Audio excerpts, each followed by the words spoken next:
Amazona patay sa enkwentro ng NPA at Philippine Army sa Laguna. Naritong newscoop ni Arman Cambe. Isang Amazona ang nasawi sa isang oras na enkwentro sa pagitan ng tropa ng pamalaan at New People's Army Sabado ng hapon sa boundary ng FAMI at Chiniluan sa Laguna.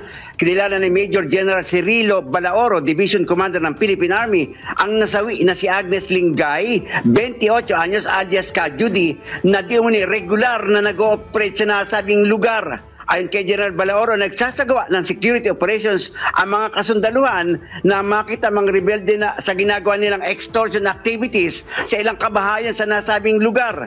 Dito na nagsimula ang bakbakan sa pagitan ng dalawang grupo. Matapos ang isang oras na enkwentro, mabilis na tumakas ang mga rebelde patungo sa direksyon ng Rizal Province. Na-recover ng mga militar sa pinangirihan ng enkwentro ang isang short firearms na may live ammunition, isang backpack, isang handheld radio at mga subversive documents. Arman kami mula Calabarzon, nag-uulat para sa Impila May Todong Lakas. DWIZ, nagbabalita ng tama, naglilingkod ng tama.